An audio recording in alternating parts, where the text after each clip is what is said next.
Hello students, today we are going to talk about Alfred Lord Tennyson's The Lotus Eaters. The poem was published in the volume of 1832. In fact, it is based on the portion of Homer's Odyssey in which Odysseus' men are fed lotus plants and they became mesmerized by the land on which they had stumbled. The poem begins with Odysseus commanding his men to have courage. They will soon find a shore on which to land. They do so almost immediately and it enchants them. Its otherworldly beauty. There are valleys, snowy mountains, cliffs that are covered in streams, while the men are looking at their surroundings. So the things are going on like that. Then the lotus eaters appear and they deliver to the man branches covered in lotus flowers, fruits, and the man who eat these fruits, but Odysseus fall under the empty spell of the land. They believe that they no longer want to continue their quest homeward and would rather stay there where they do not have to worry about making their way back to their fatherland. So, ये जो poem है इसको Homer के work Odyssey के एक portion के ऊपर base किया गया है जिसमें ऑडिसस के जो लोग हैं उसके जो साथी हैं वो अपने वॉर के बाद वापस आ रहे हैं तो वो रास्ते में कहाँ उतरते हैं एक आइलैंड पे रुकते हैं जो कि जहाँ उस आइलैंड पे कौन रहता है लोटस ईटर्स रहते हैं है ना और लोटस क्या है वो एक प्लांट है ना जिसको जरा सा भी जिसको खाते ही क्या हो जाता है बिल्कुल लेजी हो जाता है ना एक तरह से एक नशा सा छा जाता है तो उसके बाद क्या है कि दो the persons they feel sleepy they don't have any desire to do anything now after the war of Troy when the Ulysses with his companions is returning so during their return voyage from the war of Troy Ulysses and his fellow sailors जो हैं they reach the island of Lotus Eaters and in this island it always seemed to be afternoon इस island में हमेशा यूं लगता है जैसे दोपहर ही है शाम ही है the very atmosphere was languid and one felt drowsy and inclined to lie down and rest है ना इस आइलैंड पे क्या है कि आदमी क्या फील करता है बिल्कुल लेजी फील करता है और उसकी इच्छा होती है कि बस वो सो जाए और वो आराम So let's see the text. Courage, he sat and pointed towards the land. He matlab Ulysses because I told you कि Ulysses and his fellow sailors they are returning after the war है ना and they land on the land of Lotus. So he मतलब Ulysses अपने fellow sailors को कह रहा है कि थोड़ा सा courage करो थोड़ी सी हिम्मत और लो है ना and pointed towards the land because they are sailing through the ocean है ना Ulysses along with his sailors is sailing through the ocean so he pointed towards the land की तरफ इशारा करते हुए वो अपने साथियों को कहता है कि थोड़ा सा और हौसला रखो this mounting wave will roll us shoreward soon mounting wave मतलब ये उठती हुई लहर जो है ये उठती हुई लहर जो है that will roll us shoreward soon. Shoreward मतलब किनारे तक, soon मतलब शीघ्र. This mounting wave will roll us shoreward soon. कि ये जो उठती हुई समुद्र में ये जो लहर है हमारे सामने, ये अभी नेक्स्ट उस पे हमें किनारे तक जल्दी ही पहुंचा देगी. In the afternoon they came unto a land in which it always seemed afternoon. Afternoon evening में वो कहाँ पहुंच गए, वो एक लैंड पे पहुंच गए जहां पे हमेशा ही क्या लगता है कि जैसे आफ्टरनून. आफ्टरनून मतलब शाम, है ना, जहां पे हमेशा ही क्या लगता है कि जैसे शाम. All round the coast the languid air did smooth. All round the coast, languid मतलब एक लेजीनेस, एक मेलनकली, एक उदासी भरी, एक लेजी सी, लेथार्जिक सी फीलिंग आती है. एयर मतलब वहां एक एटमॉस्फेयर ही ऐसा रहता है उस तट पे, उस आइलैंड पे हर समय कैसा एटमॉस्फेयर रहता है, एक लेथार्जिक एटमॉस्फेयर, लेजीनेस से भरा हुआ रहता है. ब्रीदिंग लाइक वन दैट है था वेरी ड्रीम, है ना. उस आइलैंड पे जो लोग रहते हैं वो हमेशा ऐसे उनको लगता है जैसे वो वियरी हो, वियरी मतलब थके हुए हो, ड्रीम मतलब वो किसी सपने में हो. तो उस आइलैंड पे जो लोग हैं उनको यूं लगता है कि जैसे वो थके हुए हैं और वो सपने में. full phase, so that was all about it. All round the coast the languid air did soon. तो वहाँ कोस्ट पे हर समय जो एक एटमॉस्फेयर है वो लेथार्जिक है. ब्रीदिंग लाइक वन दैट है था वेरी ड्रीम.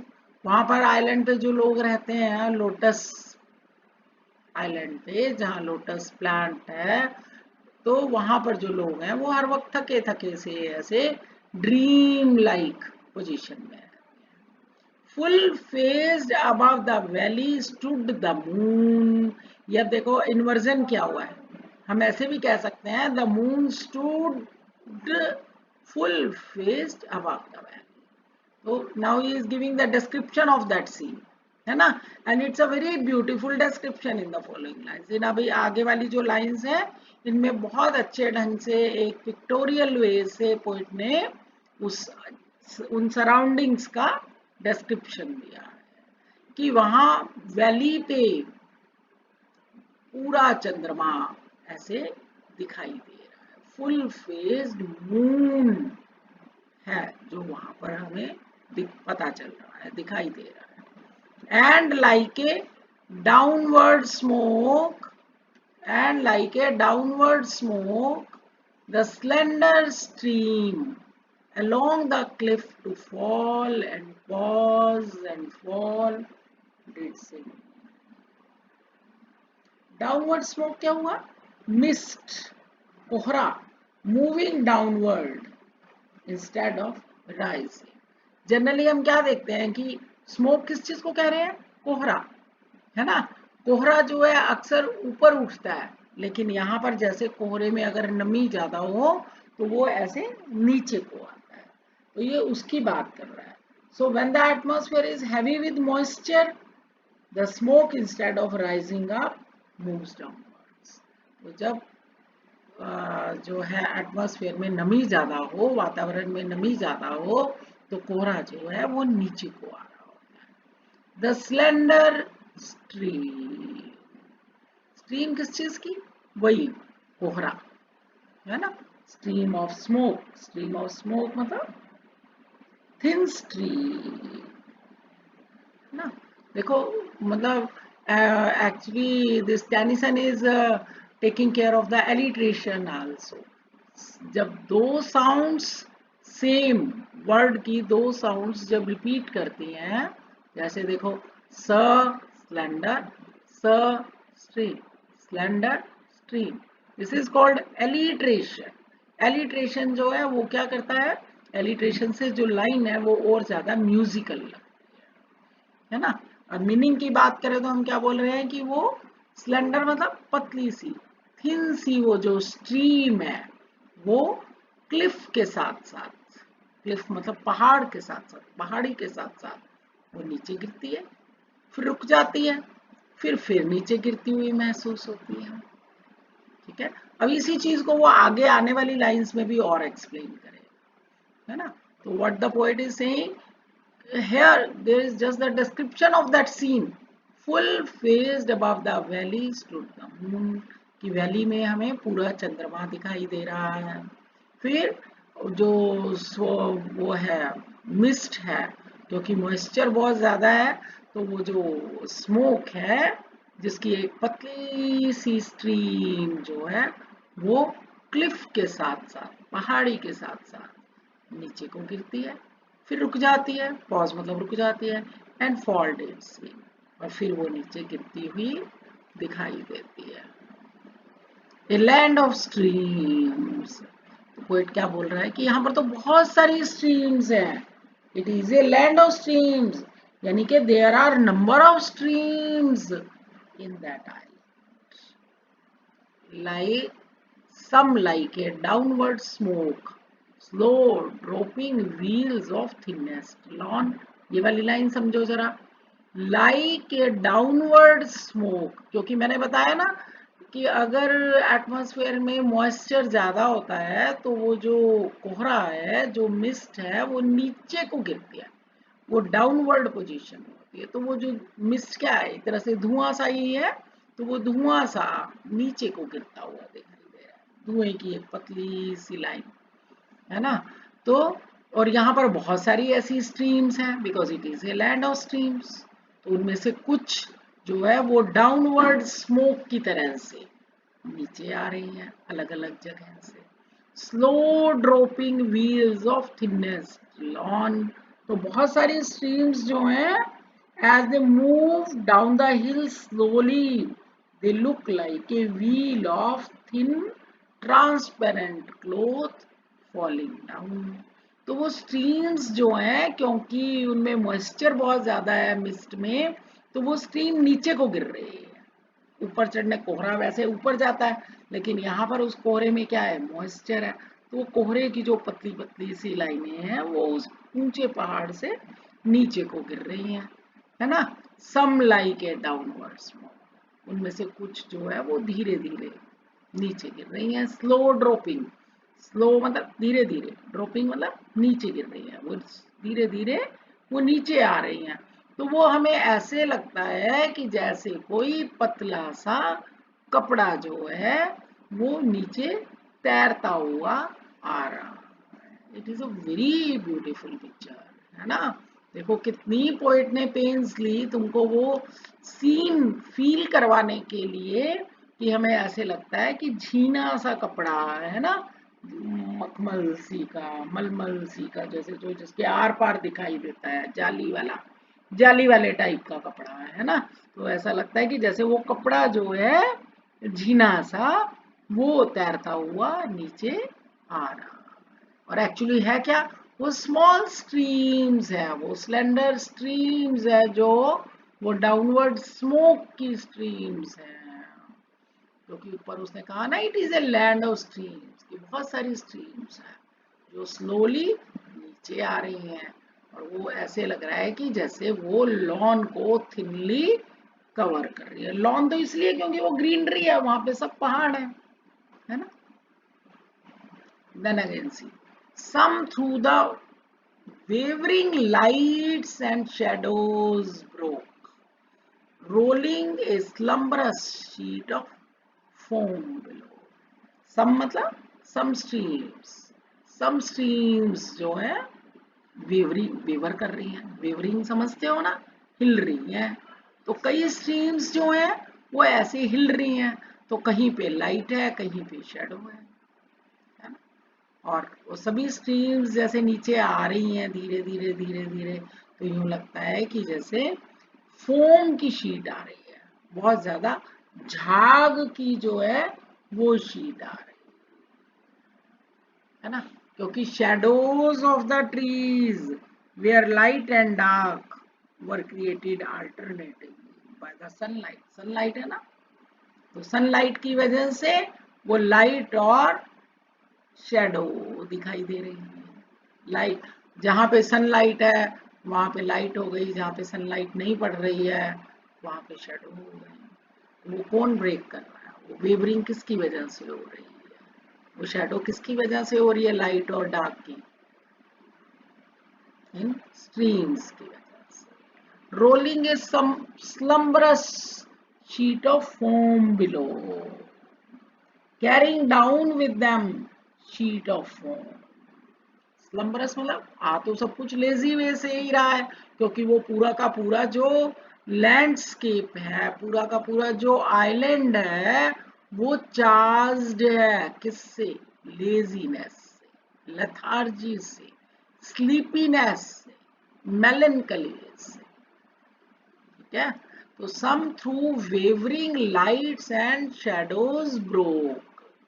तो वो जो स्ट्रीम्स नीचे आ रही हैं वो सनलाइट की वजह से कहीं पे, और ट्रीज हैं वहां पे, तो इसलिए कहीं पर वो लाइट दिखाई दे रही है और कहीं पे डार्क दिखाई दे रही है। और हमें यूं लग रहा है कि भाई फोम झाग की जो शीट है वो एक लेथार्जिक वे से नीचे रोल डाउन कर रही है, नीचे लुढ़कती आ रही है। They saw the gleaming river seaward flow।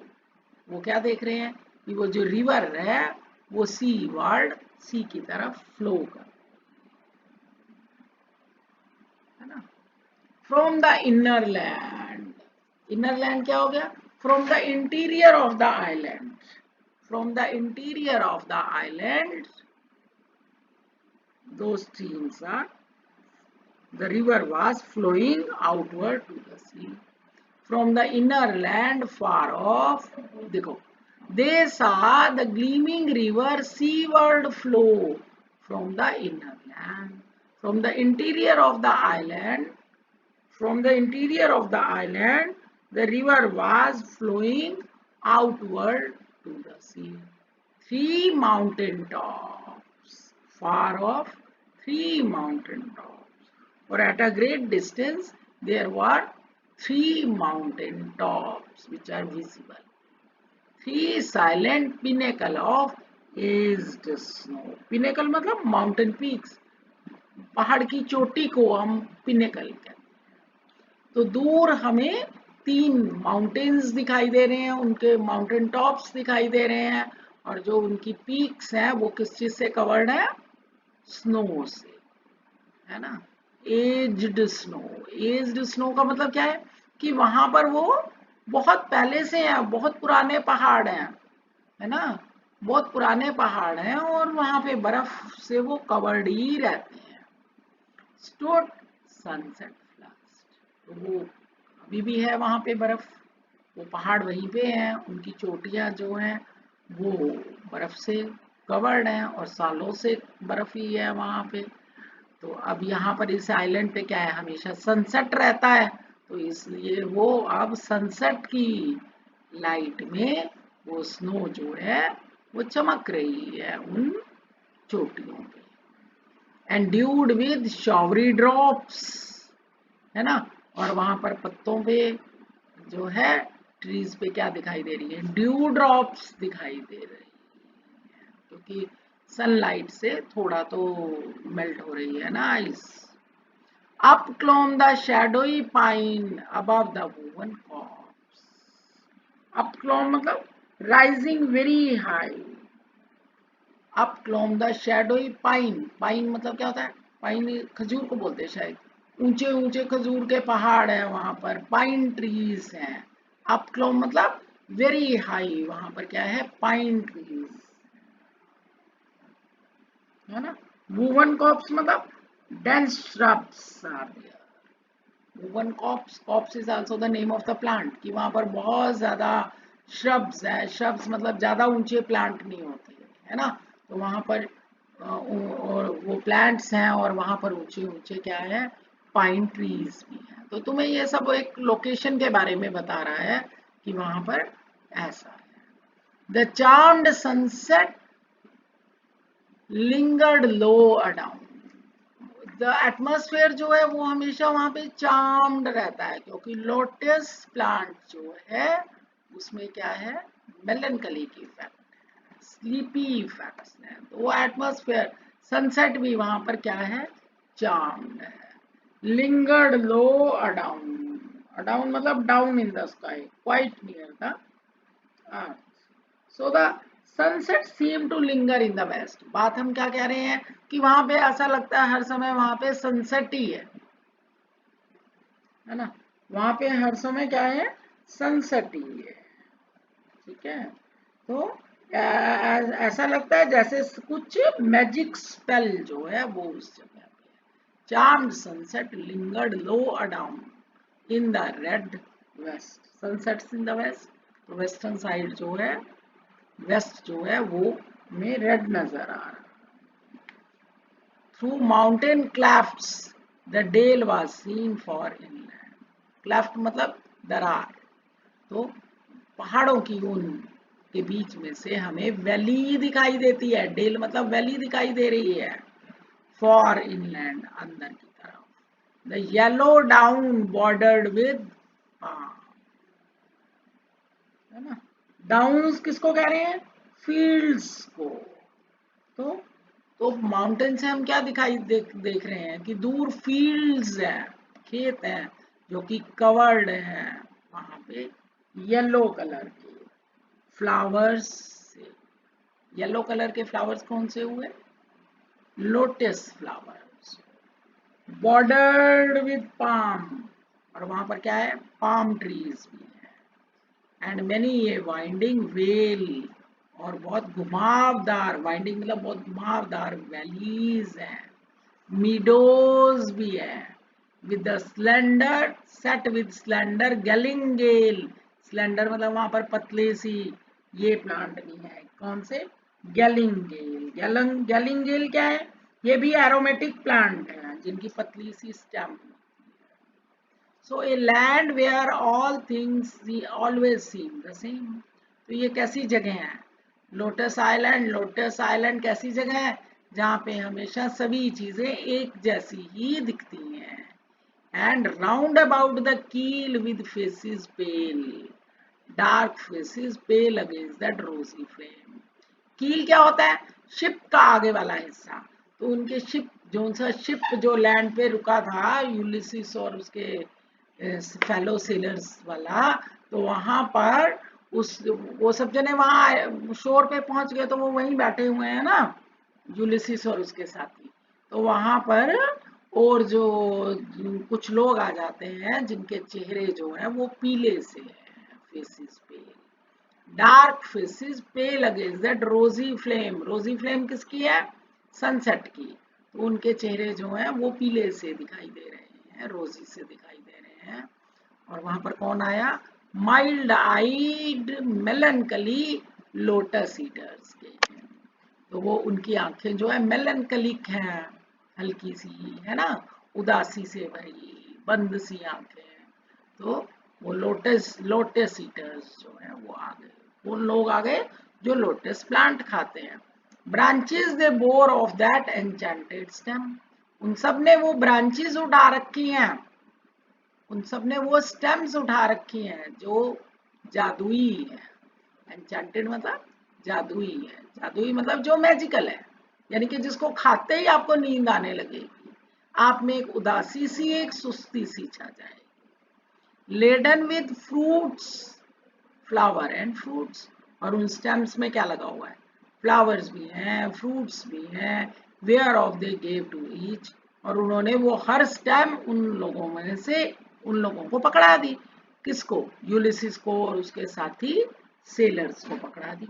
But whoso did receive of them, लेकिन उनमें से जिसमें जिसने भी उनको पकड़ा एंड टेस्ट, और उसको टेस्ट किया, to him the gushing of the wave far far away did seem to mourn and rave, उनमें से जिसने भी उसको टेस्ट किया, उस स्टेम को, उन फ्लावर्स को, उन फ्रूट्स को, तो गशिंग मतलब एक झोंका सा चला, है ना, एक हवा सी ऐसी चली कि सबकी इच्छा क्या करने लगी कि वो रोएं और चिल्लाएं, मॉर्न एंड वे रेव मतलब कि जोर जोर से रोए और चिल्लाए।